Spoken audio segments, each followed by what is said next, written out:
Taste the Daily.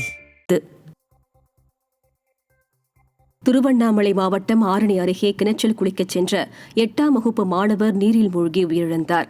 Ammapalayam பகுதியைச் சேர்ந்த சோமசுந்தரம் பவித்ரா தம்பதியின் 12 வயதான மகன் முகேஸ்வரன் ஒன்னுபுரம் அரசு பள்ளியில் 8ஆம் வகுப்பு பயின்று வந்துள்ளார். இந்நிலையில் அருகில் உள்ள கிணற்றில் நண்பர்களுடன் குளிக்க சென்ற முகேஸ்வரன் கிணற்றில் இறங்கி நீண்ட நேரமாகியும் வெளியே வராததால் அதிர்ச்சியடைந்த நண்பர்கள் அப்பகுதி மக்களிடம் தெரிவித்துள்ளனர். இதையடுத்து மின் மோட்டார் மூலம் கிணற்றில் உள்ள பாதி நீரை இறைத்து முகேஸ்வரனின் சடலத்தை மீட்டுள்ளனர். இச்சம்பவம் அப்பகுதியில் பெரும் சோகத்தை ஏற்படுத்தியுள்ளது. திருச்சியில் பெல்ஜியம் நாட்டிற்கு வேலைக்கு அனுப்புவதாக கூறி 30க்கும் மேற்பட்டோரிடம் பணத்தை பெற்றுக்கொண்டு ஏஜென்ட்டுகள் மோசடியில் ஈடுபட்ட சம்பவம் பரபரப்பை ஏற்படுத்தியுள்ளது. மேலப்புலிவார் சாலையில் உள்ள தனியார் டிராவல்ஸ் நிறுவனத்தில் பணியாற்றும் கலைவாணி, ஹனிஃபா ஆகியோர் பெல்ஜியம் நாட்டிற்கு வேலைக்கு அனுப்புவதாக கூறி 30க்கும் மேற்பட்டோரிடம் 2 லட்சம் ரூபாய் முதல் 4 லட்சம் ரூபாய் வரை வாங்கியதாக கூறப்படுகிறது.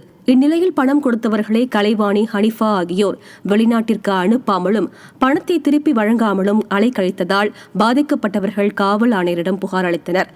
நிர்வாகத்திறற்ற ஸ்டாலின் ஆட்சியில் காவல்துறை மீது பயம் இல்லாததால் குற்ற சம்பவங்கள் அதிகரித்துள்ளதாக பொதுமக்கள் குற்றம் சாட்டியுள்ளனர். எங்கள் அண்ணனுக்கு தான் சார் சேர்த்து விட்டோம். நாங்கள் வந்து பெல்ஜியம் போகிறோன்னு சொல்லி சொன்னாங்க. ரிலேஷன் மூலியமாக தெரியப்பட்டு தான் நாங்கள் போனோம்.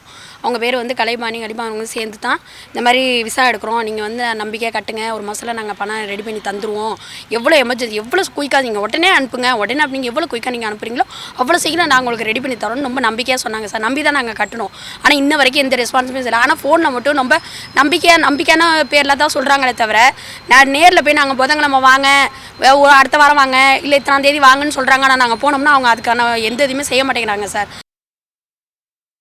திருப்பூர் மாவட்டம் மடத்துக்குளத்தில் மாற்றுத்திறனாளிகள் 11 பேருக்கு இருசக்கர வாகனங்களை சட்டமன்ற உறுப்பினர் சி மகேந்திரன் வழங்கினார்.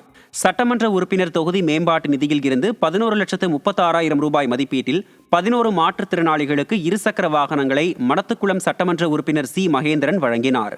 அப்போது பேசிய அவர், பாதுகாப்பாகவும் சாலை விதிகளை பின்பற்றியும் இருசக்கர வாகனங்களில் பயணிக்க வேண்டும் என அறிவுரை கூறினார். இந்நிகழ்ச்சியில் கழக நிர்வாகிகள், தொண்டர்கள் ஏராளமானோர் கலந்து கொண்டனர்.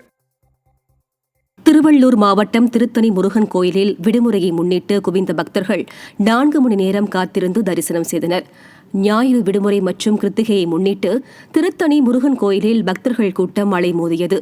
தொடர்ந்து 4 மணி நேரம் நீண்ட வரிசையில் காத்திருந்தும் முடி காணிக்கை செலுத்தியும் மலை கோவிலில் மூலவர் முருகப்பெருமானை தரிசனம் செய்தனர்.